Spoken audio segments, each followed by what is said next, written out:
नाज़रीन, आवाज़ टीवी जे प्रोग्राम दी एज विथ मोहसिन बबर में अवां खे भलीकार। नाज़रीन, कल्ह खां वठी PTI खे रिलीफ जे मथां रिलीफ मिली रहियो आहे। कल्ह सुप्रीम कोर्ट जे 13 रुकनी बेंच 8-5 सां PTI जो जेको केस हो, निशान वारो, इलेक्शन विढ़ण वारो, रिज़र्व सीटुनि वारो, उन हक़ में फ़ैसिलो ॾिनो। जेतोणीकि PTI दरख़्वास्त बि न कई हुई, दरख़्वास्त सुन्नी इत्तेहाद काउंसिल जी हुई ऐं रिलीफ जेको घुरियो बि न वियो उहो मिली वियो। माना जेको तव्हां घुरण में न वञो ऐं उहो तव्हांखे मिली वञे त इहो पाकिस्तान में ई थी सघे थो, छाकाणि त असां वटि नज़रिया ज़रूरत ऐं सियासत केसनि में अदालतुनि में हलंदी रही आहे। पाकिस्तान जी तारीख़ इन सां भरी पई आहे। तव्हांखे का शइ मिले न, तव्हांखे यादि हूंदो जनरल मुशर्रफ जे दौर में इन्हनि साॻी अदालत सुप्रीम कोर्ट उन जा जेके आइन में कयल तरमीमूं हुयूं उन्हनि खे वैलिड करार ॾिनो। फ़र्द वाहिद शख़्स जे 3 साल जे रूल खे उन्हनि आइन में तरमीमूं करण जो बि इख़्तियार ॾिनो ऐं उन्हनि खे चयो वियो ठीकु आहे, तव्हांजो वैलिड रूल आहे, जेको बि तव्हां कमु कयो उहो वैलिड आहे, उहो अॻिते हलियो। त हिन मुल्क में त इहो को मसइलो आहे कोन त को क़ानूनी काइन खां मथां फ़ैसिला थींदा आहिनि, सियासी फ़ैसिला थींदा आहिनि। तमामु सख़्त तनक़ीद थिए पई। पीपल्स पार्टी बि हिन खे सवाल उथारिया आहिनि फ़ैसिले ते। नून लीग तरफ़ां तमामु सख़्त तनक़ीद थिए पई ऐं हू चवंदा असां चैलेंज बि कंदासीं हिन फ़ैसिले खे ऐं उहो फ़ैसिलो चैलेंज थींदो, हुन में छा उहो मुदो उथारींदा।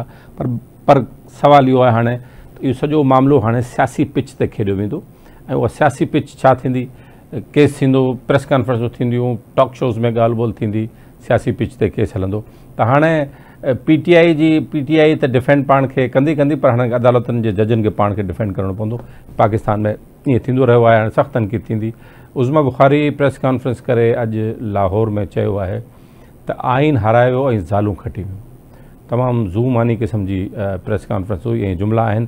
इन सां वाज़े तौर ते इहो मैसेज ॾिनो वञे पियो उन्हनि जजनि खे जिन फ़ैसिलो ॾिनो आहे PTI जे हक़ में त इहो फ़ैसिलो आइनी ऐं क़ानूनी न आहे। बहरहाल PTI जी इहो हिन फ़ैसिले ते हुननि खे आहे। अॼु जेके ख़बरूं मिलनि पियूं उहे बि आहिनि त इदत केस में हुननि खे रिलीफ मिली वियो आहे। ठीकु आहे, उन्हनि खे रिलीफ मिलियो आहे, पर हिकिड़ी ॻाल्हि सम्झण जी आहे त इहो जेको फ़ैसिलो आयो आहे इन सां 39 मेंबर जेके आहिनि PTI जा, उहे PTI जे टिकट ते उनखे PTI जो मेंबर क़ौमी असेंबली में करार ॾिनो वियो आहे। 41 मेंबर जेके आहिनि उहे अञा बि आज़ाद तौरु डिक्लेयर कया विया आहिनि, उन्हनि खे हिकिड़ो चांस मिलंदो ऐं हू वञी पंहिंजी एफिलिएशन कंहिं पार्टी सां ॾींदा। ज़ाहिर आहे PTI जे प्रेशर ते, PTI जे सपोर्ट सां खटिया आहिनि। घणे भाङे इम्कान इहो आहे त PTI जे ई हुन में किरंदा, पर हिन मुल्क में कुझु बि थी सघे थो। पॉलिटिकल पार्टीज़ हिक ॿिए सां ॻाल्हाइनि थियूं। ॿी हिकिड़ी ॻाल्हि ज़हन में रखण जी ज़रूरत आहे, इहा शायदि कुझु असांजे सोशल मीडिया ते आम माण्हुनि खे ख़बर हुजे त PTI जेका आहे उहा को हुकूमत ठाहिण न पई वञे। हुकूमत फ़िलहालु नून लीग वठी नज़र अचे पई ऐं हुन जा सपोर्ट जेसिताईं पीपल्स पार्टी हुनजी सपोर्ट खे वापसि न कंदी तेसीं ताईं नून लीग खे को न लहर न लोॾो।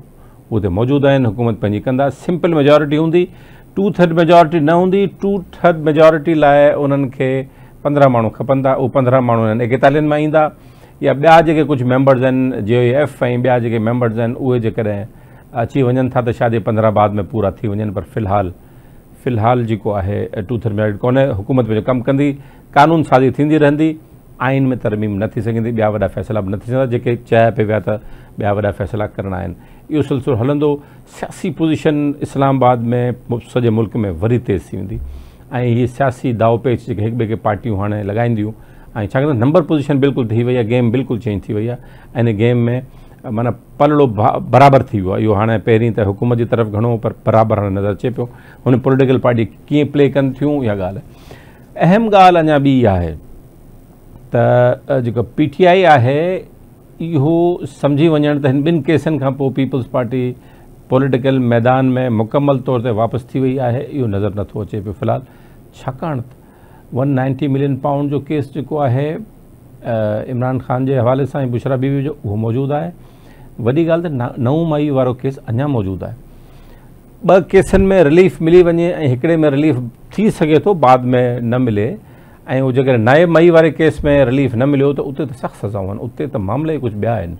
उन्हनि जो त सज़ा जेका आहे हिननि केस जेके हलिया ऐं उहे साबित थिया त उन में त मामिलो ख़राबु थी वेंदो। तंहिंजे करे फ़िलहालु जेके इहे ख़ुशियूं आहिनि इहो मल्हाइण में थोरो तकड़ि न करणु घुरिजे। हिन मुल्क में जेके धुरियूं आहिनि पॉलिटिकल ऐं नॉन पॉलिटिकल आहिनि, उहे पंहिंजा कार्ड्स बचाए रखंदियूं आहिनि ऐं उन्हनि पंहिंजा कार्ड हिन फ़ैसिले खां बि ज़रूरु उन्हनि ख़बर हूंदी त छा थी रहियो आहे। तंहिंजे करे इहे जेके फ़ैसिला आहिनि उन्हनि खां पोइ हिकिड़ी पॉलिटिकल सिचुएशन डेवलप थींदी आहे त हर को पंहिंजा कार्ड पंहिंजे सीने सां लॻाए रखंदो आहे ऐं पंहिंजे वक़्त ते उनखे खेॾंदो आहे।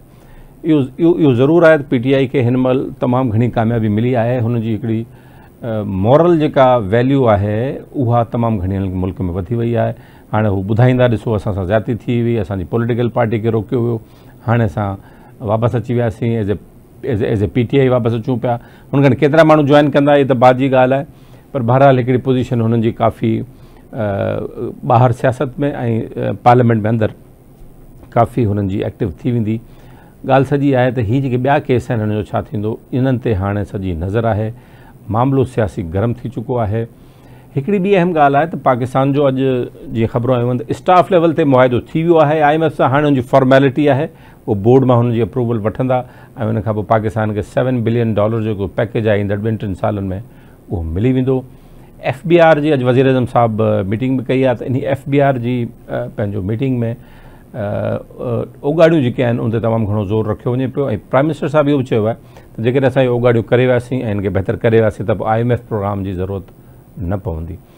हिन वक़्तु असांजी मईशत जो मामिलो जेको IMF वारो रहियल हो उहो बि क्रॉस थी वियो आहे ऐं उहो हाणे मईशत वारो मामिलो आहिस्ते आहिस्ते ट्रैक ते अची वियो आहे। जेतोणीकि तमामु सख़्तु टैक्स लॻाया विया आहिनि, बिजली जा बिल, गैस जा बिल ऐं ॿिया जेके टैक्सिस आहिनि उहे बि सख़्तु हया विया आहिनि। हुन में ॾुखियाई थींदी ऐं माण्हुनि खे मिडिल क्लास खे ख़ासि तौर ते ॾुखियाई थींदी ऐं हीउ साल अञा ॾुखियो हलंदो।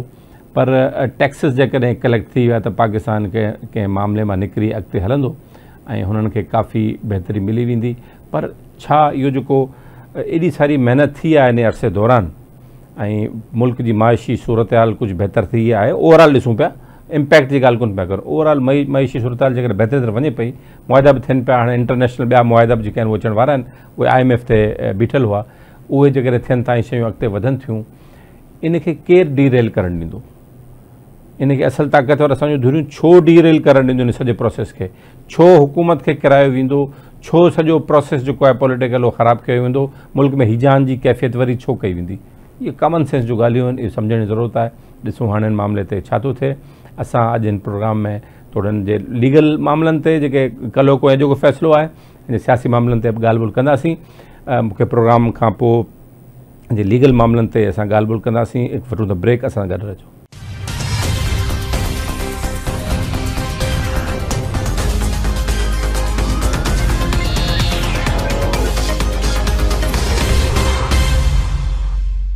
जी नाज़रीन, वेलकम बैक। हाणे असां ॻाल्हि ॿोल कंदासीं सीनियर जर्नलिस्ट इस्लामाबाद मां सुप्रीम कोर्ट के वॾे अरसे खां कवर करण वारा जावेद सूमरो। जावेद, तव्हांजी वॾी महिरबानी। जावेद, कल्ह जेको फ़ैसिलो आयो, अॼु जेको फ़ैसिलो आयो, छा इन जी ओवरऑल लीगल जेका वकील बिरादरी आहे ऐं ॿिया आहिनि उन्हनि में तवक़ो कई पई वई त अहिड़े क़िस्म जा फ़ैसिला अची सघनि था? मोहसिन भाई, थैंक यू वेरी मच। तव्हांजी महिरबानी, तव्हां प्रोग्राम में मूंखे शामिल कयो। हाणे जेसि ताईं ॻाल्हि आहे गुज़िरियल ॾींहुं सुप्रीम कोर्ट जे फ़ैसिले जी ऐं अॼु वारे फ़ैसिले जी जेको इद्दत केस में आयो आहे असांजे एडिशनल डिस्ट्रिक्ट जज अफ़ज़ल मजूका साहिब जे तरफ़ खां, उन जे हवाले सां जेकॾहिं मां ॾिसां या इनखे बहसियत जर्नलिस्ट मां ॾिसां त जेके दरख़्वास्तूं दाख़िल कयूं वयूं उन में ई वॾा झोल हुया। हाणे उहे झोल कहिड़े तरीक़े सां ख़तमु थिया उहो असां इहो ॾिसी सघूं था हिन सॼी सूरत हाल में त अदालत उन में पंहिंजो प्रॉपरली ॾिठो, पोज़ीशन थी, उन्हनि आर्ग्यूमेंट्स ॾिना, आर्ग्यूमेंट्स ॿुधा विया, उहे आर्ग्यूमेंट्स प्रॉपर न हुया। ऐं जेके सभ खां वॾा जेकॾहिं ॾिठो वञे हिननि ॿिन्ही केसनि जे अंदरि त उहे जेके एविडेंस हुया या डॉक्यूमेंटेशन हुई उहा प्रॉपर न हुई, उन बुनियाद ते अदालतुनि जेको आहे सो पंहिंजो फ़ैसिलो ॾिनो। हाणे मां जेको गुज़िरियल ॾींहं वारो फ़ैसिलो आहे सुप्रीम कोर्ट में रिज़र्व सीट्स वारो, उन ते जेकॾहिं मां ॻाल्हि कयां त उन जी ॻाल्हि जो इहो चवंदुसि त उन में बि जेको आहे सो तमामु घणो इहो कोशिशि हुई त कहिड़े तरीक़े सां उन्हनि खां जेको आहे बेट जो निशान इंतख़ाबी जेको चूंड जो निशान आहे उहो वापसि कीअं वरितो वियो। उहो असल बेस हुयो 13 जनवरी वारो फ़ैसिलो जेको supreme court intra party election वारे केस में ॾिनो। उन फ़ैसिले जो ग़लति इंटरप्रिटेशन असां पहिरें ॾींहं खां चऊं पिया त उन जी फ़ैसिले जी ग़लति इंटरप्रिटेशन करे इलेक्शन कमीशन जेको आहे PTI खां जेको आहे सो पंहिंजी चूंड निशान खसियो आहे, इन जे करे उन्हनि जे लाइ मुश्किलात पैदा थी।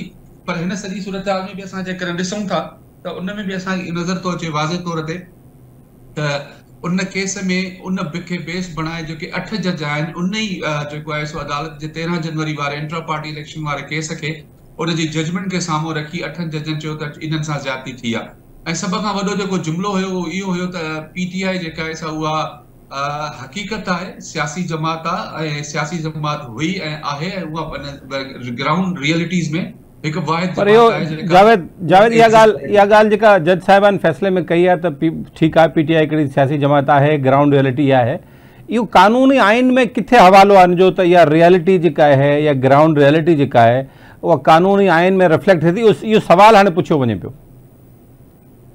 उहो सवाल बिल्कुलु तव्हांजो इहो सवाल गुज़िरियल ॾींहं खां बिल्कुलु हले पियो त छा जेका प्रेयर घुरी न वई आहे उहा प्रेयर जेका आहे सा उन मुताबिक़ जेका इस्तदा आहे या प्रेयर आहे उन जे मुताबिक़ अदालत उन्हनि खे छो न उहो रिलीफ ॾिनो आहे। त हाणे इन में मां जेको 7 खां 8 जेके ॿुधणी थियूं उन खे मां कवर कयो, उन खे ॾिठो, उन में मूंखे इहा शइ सम्झ में आई त अदालत सभ खां पहिरियों जॾहिं सुन्नी इत्तेहाद काउंसिल जे मथां सवाल उथारियो त उन जी का एग्ज़िस्टेंस न हुई ऐं उन खां पोइ उन्हनि जे वकील चयो त सुन्नी इत्तेहाद काउंसिल खे जंहिं तरीक़े सां हू शामिल थिया उन जो असल सबबु 13 जनवरी वारो फ़ैसिलो हुयो।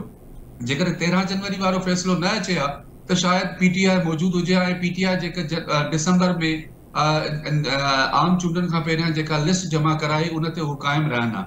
सो इहो असल बेस बणियो गुज़िरियल ॾींहुं जेको आहे सो सुप्रीम कोर्ट रिज़र्व सीट जे हवाले सां ॾिनो, उहो 13 जनवरी वारो आहे। ऐं उन में ॾिठो तव्हां त 8 जज जेके आहिनि उन्हनि पारां वाज़े तौर ते चयो तो अब हिननि खे जेके आहिनि सीट्स मिलणु घुरिजनि पर उन जो एसओपी जेको आहे सो उहो मुकमल थियणु घुरिजे। ऐं इलेक्शन कमीशन खे हिननि चयो आहे त तव्हां वटि 15 ॾींहंनि जे अंदरि उहे समूरा जेके कैंडिडेट्स आहिनि या जेके हिन वक़्तु चूंडियल मेंबर आहिनि उहे तव्हां वटि ईंदा ऐं पंहिंजो नोटरी पब्लिक खां रजिस्टर कराए पंहिंजो फ़ैसिलो जेको आहे डॉक्यूमेंट तव्हां वटि जमा कराईंदा, उन खां पोइ फ़ैसिलो थिए। त ज़ाहिर आहे जॾहिं हिकिड़ो फ़ैसिलो उन वक़्तु ग़लति आयो कंहिं ॿिए मामले ते ऐं इलेक्शन कमीशन जी ग़लति इंटरप्रिटेशन कई, पोइ ज़ाहिर आहे फुल कोर्ट में हर हिकु जज जो पंहिंजो जी सोच आहे, पंहिंजे उन हिसाब सां उन उहो फ़ैसिलो ॾिनो त 8 जो हिकिड़ो ई मयार साम्हूं आयो। त ज़ाहिर आहे अक्सरियत वारो फ़ैसिलो जॾहिं साम्हूं अचे थो त अक़लियत वारे खे त ज़ाहिर आहे पोइ अहमियत हासिल न हूंदी आहे। न उहो त ठीकु आहे, उहो त इन 8-5 वारो फ़ैसिलो ज़ाहिर आहे सुप्रीम कोर्ट जो डिसीशन आहे, उन ते तनक़ीद भी तमामु घणी थिए पई। नून लीग जो अॼु जेका प्रेस कॉन्फ्रेंस कई आहे लाहौर में उहे चवनि था त उज़मा बुखारी जेका कई आहे प्रेस कॉन्फ्रेंस उहा चवे थी त इहो आइन हाराए वियो आहे ऐं ज़ालूं खटे वियूं आहिनि। ऐं हू ख्वाजा आसिफ़ साहब जेका प्रेस कॉन्फ्रेंस कई आहे उहे चवनि था त मुकमल तौर ते सियासी फ़ैसिलो आहे, सख़्त तनक़ीद कई वञे पई। बिल्कुलु ॾिसो मां त इहो ॾिठो आहे पंहिंजे सॼे कैरियर में, ख़ासि तौर ते सुप्रीम कोर्ट जी जेका प्रोसीडिंग्स कंदे उन में जेको बि धुर हाराईंदी आहे उहा ज़ाहिर आहे उन फ़ैसिले ते तनक़ीद कंदी आहे। हिन में कोई नो डाउट त हीअ दरख़्वास्त बि सियासी हुई ऐं इन खे असां इहो चई सघूं था इहो सियासी फ़ैसिलो आहे। इन में बि कोई शक न आहे त जेके मुअज़्ज़िज़ जज आहिनि उहे बि कंहिं न कंहिं तरीक़े सां सोशल मीडिया जे दबाव में अची सघनि था, हू बि इंसान आहिनि। ऐं अगरि जेकॾहिं मां इहो चवंदुसि त हू पाण नथा सोशल मीडिया यूज़ कनि त संदनि जे घर में सोशल मीडिया ज़रूरु यूज़ थींदी हूंदी, उन्हनि खे बि इहा मालूमात ज़रूरु मिलंदी हूंदी त कहिड़ो सोशल मीडिया ते ट्रेंड जेको आहे सो टॉप ट्रेंड आहे ऐं कहिड़े सोशल मीडिया प्लेटफॉर्म ते कहिड़ी शइ हले थी। त ज़ाहिर आहे उहे बि सोचनि था इन्हनि शयुनि ते।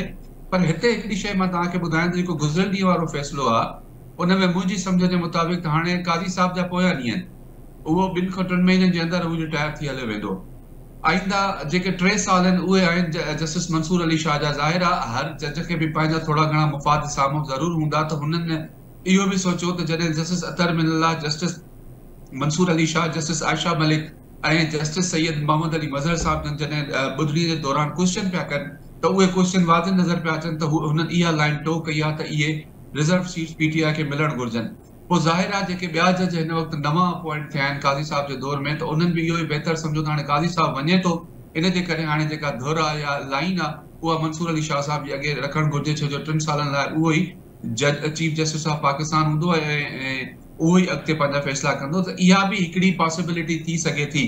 सोशल मीडिया नो डाउट मां इहो चवंदो आहियां त तव्हांखे पहिरियों बि ॿुधायो त उन जो इम्पैक्ट आहे, उहा पंहिंजी जॻह ते वॾो इम्पैक्ट रखे थी। ऐं ज़ाहिर आहे बेशक असां इहो चऊं त जज साहिब जेके आहिनि सो सोशल मीडिया यूज़ न कंदा हूंदा, पर घर वारा ज़रूरु यूज़ कंदा हूंदा, उहे उन्हनि खे ॿुधाईंदा हूंदा त बाबा मामिलो छा आहे, कहिड़े तरीक़े सां। पर फ़ैसिला त जावेद उते हिकिड़ी जेका देवी बीठल आहे इंसाफ़ वारी, उनजे अखियुनि ते पटी ॿधल आहे, उनखे सोशल मीडिया न ॾिसणु घुरिजे, कानून ऐं आइन मुताबिक़ फ़ैसिला करणु घुरिजनि।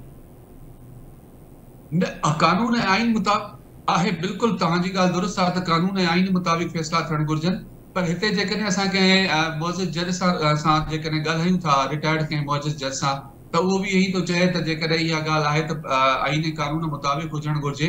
तव्हां जेकॾहिं गुज़िरियल ॾींहुं जारी कयल जेको शॉर्ट ऑर्डर आहे उहो पढ़ो त उनजे अंदरि हुननि तमामु उहे इलेक्शन कमीशन एक्ट जा जेके शिकू आहिनि, कानून आइन जूं जेके शिकू आहिनि, उन्हनि जो वाज़िब मिसाल ॾेई करे इहो फ़ैसिलो ॾिनो आहे त इहे रिज़र्व सीटूं उन्हनि खे मिलणु घुरिजनि। ऐं इहो बि मां तव्हांखे ॿुधायां त जिन जजनि इख़्तिलाफ़ कयो आहे या जिन जेका आहे इहे दरख़्वास्तूं डिस्पोज़ ऑफ कयूं, जिन में चीफ जस्टिस आहे, जस्टिस अमीनुद्दीन ख़ान आहे, जस्टिस नईम अख्तर अफ़गान, जस्टिस जमाल मंदोखेल ऐं जस्टिस जेको आहे जस्टिस जमाल मंदोखेल आहे, उन्हनि पारां जेका इहा रिजेक्ट कयूं दरख़्वास्तूं, पर उन्हनि खे बि हुननि ज़ूमानी रिजेक्ट कयूं। ऐं उन्हनि में मामिलो तव्हांखे ख़बर आहे त सॼो सुप्रीम कोर्ट इलेक्शन कमीशन न माणियो आहे, त इलेक्शन कमीशन हाणे अंडरस्टूड आहे त हूअ वञी करे हिन फ़ैसिले खे इंटरप्रेट कंदी। ऐं मूंखे लॻे थो वाज़े तौर ते हिन वक़्तु त हिननि 15 ॾींहंनि में का वॾी सियासी चेंज न अचे, या इहो लफ़्ज़ चइजे त का वॾी फ्लोर क्रॉसिंग न थिए, त जेके 41 मेंबर जिन जी लिस्ट 39 खां पोइ 41 ॼणा बचनि था, जिनखे हिन फ़ैसिले में शामिल कयो वियो आहे, 39 ॼणा जेके PTI जा मेंबर आहिनि, बाक़ी 41 जेके बचनि था, त उन्हनि मां थी सघे थो को मेंबर काॾे हेॾे होॾे टुटी करे कंहिं ॿी सियासी जमात में हलियो वञे, त फ्लोर क्रॉसिंग वारो बि इन में अमल जेको आहे उनखे असां रद्द नथा करे सघूं। तव्हां सम्झो था त 41 माण्हू जेके आहिनि उहे फ्लोर क्रॉस करे सघनि था, पर इहे त फ़िलहाल बीठा रहिया आहे सॼे इन अरसे दौरान जॾहिं खां इलेक्शन थी आहे। समूरा मां नथो चई सघां त समूरा 41 जेके आहिनि से उहे फ्लोर क्रॉस कंदा या हुकूमती धुर सां वञी मिलंदा, पर हिन वक़्तु तां इहा बि ॻाल्हि दुरुस्त आहे तव्हांजी त उहे पंहिंजो अपोज़िशन सां गॾु बीठा आहिनि, यानी की PTI जे इत्तेहाद सां गॾिजी बीठा आहिनि। पर मुमकिन आहे त हिन वक़्तु सूरत हाल जो डिफरेंट आहे, ऐं उन डिफरेंट सूरत हाल में हुकूमत जे लाइ परेशानी जो तक़रीबन अगरि उहो न मञनि त असां परेशान न आहियूं, पर हुन जे लाइ परेशानी तमामु घणी आहे। गुज़िरियल ॾींहुं जीअं ई फ़ैसिलो आयो त उन खां पहिरियों ई कुझु सरकारी धुरियूं हुयूं, जिन में कुझु मिनिस्टर्स आहे जिन सां असांजी वाबस्तगी आहे, उहे बि असांखे बार बार ॿुधाइनि पिया छा फ़ैसिलो ईंदो। असां हुननि खे इहो ॿुधायो होसीं त 8-5 जो फ़ैसिलो आहे, PTI खे सीट्स मिलंदियूं। सो उन खां पोइ फौरी तौर ते ॾिठो त 15 मिंटनि खां पोइ कानून वारो वफ़ाक़ी वज़ीर अची प्रेस कॉन्फ्रेंस थो करे, त इहे समूरी शयूं जॾहिं ॾिसूं था त उन्हनि खे बि परेशानी आहे। त इन परेशानीअ में जेके झूना सियासतदान आहिनि, उहे झूना सियासतदान ज़ाहिर आहे पंहिंजो हिकिड़ो किरदारु अदा करे, अगरि 41 नथा टोड़नि त कुझु न कुझु जेके आहिनि से मेंबर शायदि, पर हुकूमत खे जावेद 15 सीटूं सिर्फ़ु खपनि थियूं, 15 सीटूं खपनि थियूं त वरी 2/3 मेजॉरिटी वापसि अची वेंदी जेकॾहिं हुकूमती जेके धुर आहे उन वटि, त उन्हनि खे 41 न बचनि त 15 अची वेंदा, हुनजो कमु थी वेंदो। हा, इहा ई त मां ॻाल्हि चई, हाणे 15 अचनि, 7 अचनि, या उन खां घटि अचनि या उन खां वधीक अचनि, पर इहा जेका आहिनि 15 ॾींहंनि जे अंदरि वॾी डेवलपमेंट रहंदी। पल पल असांजी इहा जेका ख़बर आहे, ख़बर वारी जेका नोयत आहे उहा पैदा थींदी रहंदी त हाणे को मेंबर कंहिंसां मिलियो, को कीअं थियो, छा थियो, आख़िरी ॾींहं ते वञी केतिरा मेंबर जेके आहिनि से PTI जा उहे इलेक्शन कमीशन में पंहिंजो वञी बयानु जमा कराइनि था त हा हुननि जी जेका एफिलिएशन आहे उहा PTI सां गॾु आहे।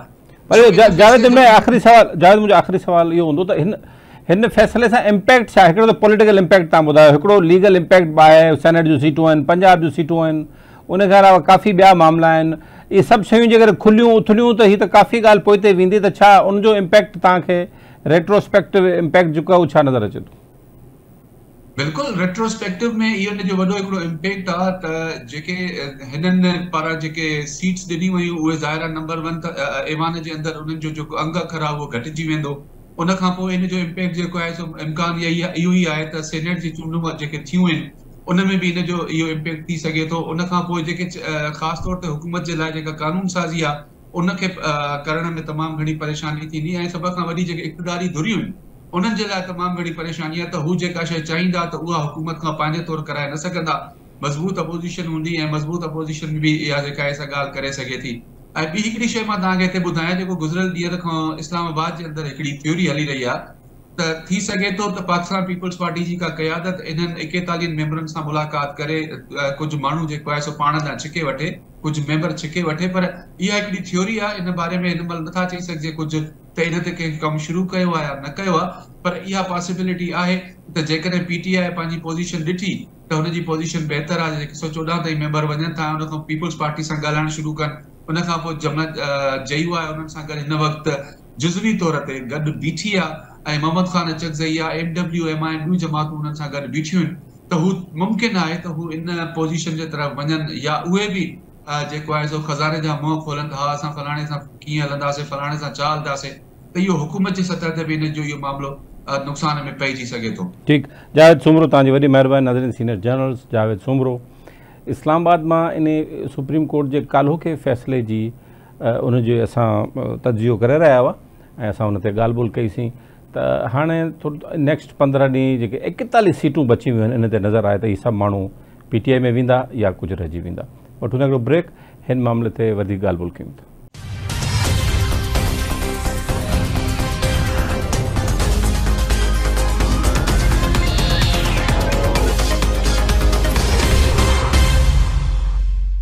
जी नाज़रीन, वेलकम बैक। हाँ असां थोरो जेको कल जो सुप्रीम कोर्ट जो डिसीजन है ओवरऑल जेका सिचुएशन है इन थोरो पॉलिटिकल एंगल ते ॻाल्हाइण जी कोशिशि कंदासीं, छाकाणि त वरी इंट्रस्टिंग सिचुएशन आहे। हिकिड़ो नंबर आहे MNS जो जेको 41 आहे ऐं उहो आज़ाद मेंबर सुप्रीम कोर्ट डिक्लेयर कया आहिनि, उन्हनि खे हाणे हिकिड़ो ॿियो चांस मिलंदो त हू का बि पार्टी जॉइन करे सघनि था। हाणे हू PTI में वञनि था 41 छाकाणि इन सॼे अरसे दौरान हू PTI सां बीठल रहिया। हाणे हू ॿिए पासे वञनि था, फ्लोर क्रॉस कनि था नथा कनि। हाणे फ्लोर क्रॉस चइबो या न चइबो इहो बि हिकिड़ो सुवालु आहे। आज़ाद उन्हनि जी हाणे लीगल पोज़ीशन आज़ाद वारी आहे, उन्हनि ते ॻाल्हायूं था। ऐं मूंखे जॉइन कयो इस्लामाबाद मां आवाज़ TV जे ब्यूरो चीफ तर्जुमे नगार कुर्बान बलोच साहब। कुर्बान, इहे 41 मेंबरनि जी वरी अहमियत वधी वई आहे। वरी मक़सदु पाकिस्तान में पार्टियूं मटाइण या फ्लोर क्रॉस करण वारो मामिलो जेको आहे या जेको बि पंहिंजो उन्हनि जो नज़रियो आहे आज़ादु आहे, त उन्हनि खे हिकिड़ो ॿियो चांस मिलियो आहे त उहो हाणे का बि पार्टी वरी जॉइन करे सघनि था। जी बिल्कुलु मोहसिन, इहा सूरत हाल मौजूदु आहे, पर जेका सियासी सूरत हाल वायुमंडल आहे गुज़िरियल 24 कलाकनि दौरान जेका सूरत हाल ठही आहे उन में मुंहिंजे ख़्याल में मौजूदा हालतुनि में PTI या PTI सां लाॻापियल को माण्हू पोइ PTI जे फोरम ते उन इलेक्शन विड़ी हुजे या आज़ाद विड़ियो हुजे ऐं PTI जो माण्हू सम्झियो वियो हुजे, उन लाइ तमामु मुश्किल सूरत हालात मौजूदा हालतुनि में हू कंहिं फॉरवर्ड ब्लॉक में वञे या किथां भॼी वञे। छो त गुज़िरियल 24 कलाकनि में अहम फ़ैसिला जेके आया आहिनि उन सॼी हुकूमत ऐं उनजी इत्तेहादी जेका सूरत हाल आहे उनखे वफ़ाक़ी सतह ते सूबाई सतह ते न सिर्फ़ु लोॾे छॾियो आहे, कोई केरु तस्लीम करे न करे हिन ॿिन्ही फ़ैसिलनि जे करे PTI उनजे बानी जी जेका पॉलिटिकल पोज़ीशन आहे उहा वधीक सघारी थी वई आहे। त अहिड़े सूरत हाल में केरु बि मां नथो सम्झां त कोई रिस्क खणंदो त हू मौजूदा हालतुनि में उनखे छॾे वञे। छो त जॾहिं खां ही ॿ फ़ैसिला आया आहिनि, न सिर्फ़ु मौजूदा मुस्लिम लीग नून उनजे इत्तेहादी ख़ासि करे मुस्लिम लीग नून हुकुमरान जमात उन लाइ सियासी तौर ते वफ़ाक़ में पंजाब में मुश्किल सूरत हाल पैदा थी आहे। ॻाल्हि इन हद ताईं सरकारी इदारनि में सरकारी कॉरिडोर्स में इहा शइ माना डिस्कस थिए पई त छा इमरान ख़ान जी हुकूमत चाहे पई, छा इमरान ख़ान खे हुकूमत में अचणु घुर्जे न घुर्जे, माना इन हद ताईं शयूं डिस्कस थियनि पियूं। मरी में कोमरी में अॻूणे वज़ीर आज़म मियां नवाज़ शरीफ़ जी सरबराही में इतलाम त इजलास आहे, पार्टी क़यादत उते मौजूद आहे ऐं पार्टी क़यादत पोइ दिफ़ा वारो वफ़ाक़ी वज़ीर ख्वाजा आसिफ हुजे या ॿिया उहे तस्लीम कनि था त सुप्रीम कोर्ट जे फ़ैसिले खां पोइ इंतिहाई क्रिटिकल सूरत हाल पैदा थी वई आहे ऐं उन खां पोइ जेको ॿियो अहम केस सम्झो पियो वियो उहो हुयो हिन निकाह जे हवाले सां जेको बुशरा बीबी ऐं इमरान ख़ान जे। हाणे अॼु त उन केस जी सज़ा आहे उहा बि कलदम थी वई आहे। त हाणे त सूरत हाल इन ते पहुती आहे त अॼु तो आज़ाद थिए या सुभाणे आज़ाद थिए, त अहिड़ी सूरत हाल में कहिड़ो सियासी माण्हू आहे जेको इमरान ख़ान जे बलबोते ते या उनजी नारे हेठि चूंडू खटी आयो हुजे ऐं मौजूदा हालत में उनखे छॾे कंहिं फॉरवर्ड ब्लॉक में। कुर्बानी हिकिड़ी ॿी अहम ॻाल्हि आहे, हिन सां त हुकूमत जेका हुकूमत आहे उनजे नंबरनि खे त को फ़र्क़ु कोन थो पए। 210 उन्हनि वटि नंबर आहिनि, उहे 210 रहंदा, जेतोणीकि 2/3 मेजॉरिटी न रहंदी पर सादा अक्सरियत रहंदी। त जेको इहो PTI चवे पई हाणे असां सभिनी खां लार्जेस्ट पार्टी आहियूं, त ज़रूरु लार्जेस्ट पार्टी हूंदी पर नंबर त उन्हनि पोइ बि पूरो न थींदो, खणी हे 41 अची बि वञनि उन्हनि वटि। मुंहिंजे ख़्याल में उन्हनि खे हुकूमत जी ठाहिण जी हींअर सूरत हाल अहिड़ी ठहे बि कोन पई ऐं PTI जेकॾहिं हुकूमत ठाहिण जी माना सोचे हा त उहा शुरू में बि सोचे सघे पई उनखे त पाकिस्तान पीपल्स पार्टी जी ऑलमोस्ट इनडायरेक्टली हिकिड़ी ऑफर बि मौजूद हुई ऐं उन वटि इहो पॉसिबिलिटीज़ में बि शामिल हो त करे मां सम्झां थो त मौजूदा हालतुनि में पीटीआई के वफ़ाक़ में त कंहिं हुकूमत दौर ते कोन वेंदी हुकूमत साज़ी जे हवाले सां। बहरहाल जेकॾहिं आइन में या कंहिं कानून में जिते 2/3 मेजॉरिटी जी कानून साज़ी जी क़ौमी असेंबली में ज़रूरत आहे त हाणे पीटीआई जी जेका अहमियत आहे उहा वधी वई आहे। हुकूमत खे हाणे सिर्फ़ पीटीआई खे या सुन्नी इत्तेहाद कौंसिल खे जीअं अॻे नज़रअंदाज़ करे हिकिड़ो 2/3 मेजॉरिटी जे बुनियाद ते अॻिते वधे पई, पर हाणे उहा ज़ाहिर पोज़ीशन न हूंदी। हाणे ॿिन्ही धुरियुनि खे माना उहो चइबो आहे न फूके फूके पेर खणणा पवंदा। हाणे माना हुनजी पोज़ीशन माना जी अक्सरियत वधण खां पोइ अपोज़िशन जी जेका ज़िम्मेवारी आहे क़ौमी असेंबली में उहा बि वधी वई आहे त हुकूमत ख़ासि करे मुस्लिम लीग नून खे जेकॾहिं गुज़िरियल हफ़्ते जी ॻाल्हि तव्हां कयो त उन में जॾहिं पीटीआई जे अॻूणे क़ौमी असेंबली जे speaker Asad Qaiser election commission में तरमीमनि जी ॻाल्हि कई ऐं रोटेशन ते मेंबरनि जी चीफ तौरु मुक़ररी जी ॻाल्हि कई ऐं अदलिया में मेरिट ते मेंबरनि जी माना जजनि जी मुक़ररी जी ॻाल्हि कई त हुकूमत मुशावरत जी ॻाल्हि कई ऐं उनजे मुशावरत जी आछ कई, पर उन जेतोणीकि हुकूमत वटि 2/3 मेजॉरिटी मौजूद हुई, पर हाणे जेकॾहिं हुकूमत अहिड़ी शइ सम्झण माना करणु चाहे त हुकूमत खे यकीनी तौर ते पीटीआई जो सहारो वठणो पवंदो ऐं उन जे रद्द अमल में पीटीआई खे किथे न किथे उन्हनि खे कोई रिलीफ बि ॾियणो पवंदो। पर हाणे ही जेका फ़िलहाल हुकूमत खे को लोॾो कोन्हे, IMF जो मुआहिदो बि थी वियो आहे,